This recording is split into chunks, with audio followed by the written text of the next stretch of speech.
In our mission presentation this year, you have met two faithful pastors, one serving in Burma, the other serving in the Bahamas. In the first film, you met a pastor's college graduate who headed the relief effort in Burma for victims of Cyclone Nargis. And in the second film, you met the pastor of Kingdom Life Church in Nassau, Bahamas, who has labored diligently as the sole pastor of that church for nearly 20 years. Both of these men graduated from the Sovereign Grace Ministries Pastors College, and during their time there, I had the privilege of getting to know them. These men and their families left their homes for an extended time to receive pastoral training in Maryland. This represents serious sacrifice. And I wanted you to meet them and learn about the difference they are making in advancing the gospel and building the local church, because their stories provide a glimpse into the larger mission of Sovereign Grace, to plant and build churches with the gospel for the glory of God. And for the next few minutes, I want to share with you a few other areas of expansion internationally and here in the United States.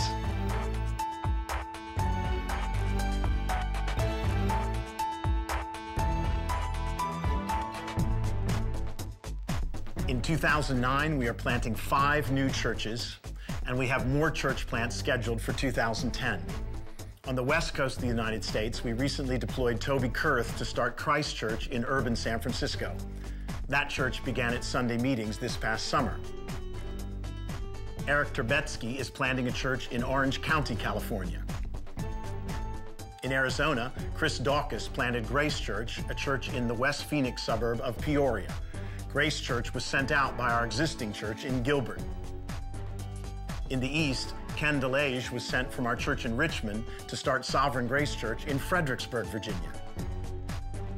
And this fall, Kenny Lynch is planting Brandywine Grace Church in the suburbs of Philadelphia. This church represents the 9th church to be planted out of Covenant Fellowship.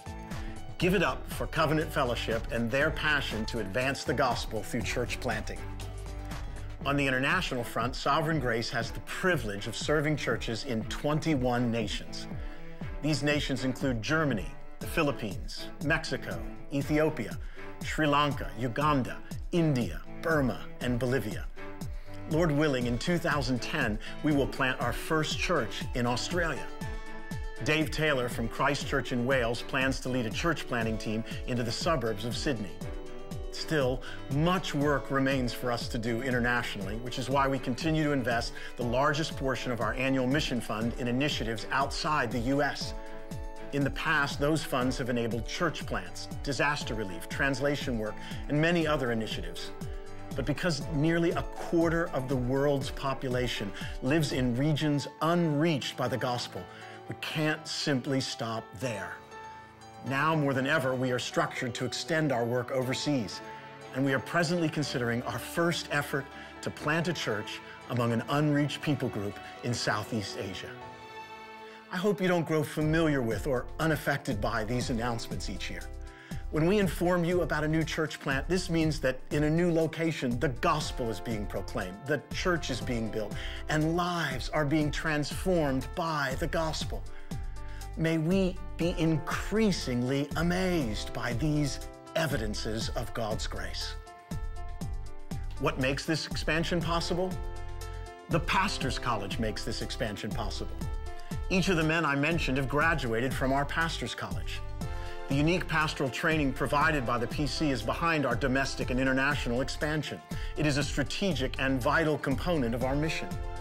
And just a few months ago, we graduated our 12th class. These 20 men were sent out across the U.S. One student returned to Mexico. Another student returned to South Korea. That graduate, Kang Song-wan, is working to plant a church in the capital city of Seoul. But as we celebrate these exciting advances, I am very aware how difficult 2009 has been for so many of you. We are living in the effects of what economists have called the worst economic downturn since the Great Depression. And this downturn has affected each of us. Many of you have faced layoffs and cutbacks over the past year. You've been forced to reevaluate your budgets and to make difficult personal sacrifices. And the economic situation has touched Sovereign Grace as well. Over the past year, we were forced to make some very hard decisions, making cuts to our programs, having to lay off some members of our faithful staff. The effects of the downturn have been deeply felt and broadly experienced. Yet I'm confident that the Lord will continue to provide for the gospel to go forward and for his church to be built. Over the years, we have watched the Savior provide through you. You are our partners in this mission, and we are so grateful to God for you. So please receive my gratitude for the many ways you have sacrificed to support the mission. You have helped make these exciting ministry opportunities possible. And if you are able to continue giving financially this year, we would be deeply grateful. We are confident that God has much more for us to accomplish in the coming year, and we need your support. But if you find yourself in a period of financial difficulty, then I trust that you feel no obligation, absolutely no obligation to give to the Sovereign Grace Mission Fund. Actually, I want to seize this opportunity to say that your priority is to your local church. And this priority is both biblical, and this is the priority of Sovereign Grace. We exist to serve your local church. And if I could meet with each of you personally, this is what I would tell you. I would look you in the eyes and say, thank you for serving in your local church. Your humble, faithful service in your local church is contributing ultimately to the mission of Sovereign Grace. How you serve here in your local church makes possible what we do there, in the Bahamas, in Burma, in Australia, in South Korea, in Arizona, in California, in Pennsylvania.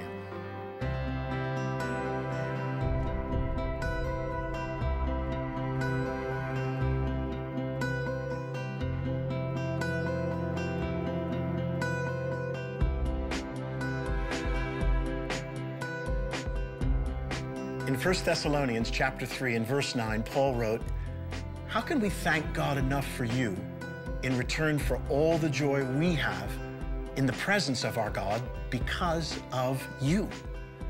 Paul's gratefulness to God for the joy he experienced in his relationship with the Thessalonians was beyond expression. Paul found it impossible to thank God enough for them. And in this regard, I can relate to Paul. No thanksgiving I express to God for you is equivalent to the debt of gratitude I owe to God because of the joy you have given me. So on behalf of all those who serve you in Sovereign Grace and your pastors, I want to express our gratitude. Thank you. Thank you for supporting the mission of Sovereign Grace Ministries as we plant and build local churches, as we do our small part in spreading the gospel locally, globally, and transferring the gospel to the next generation to the glory of God.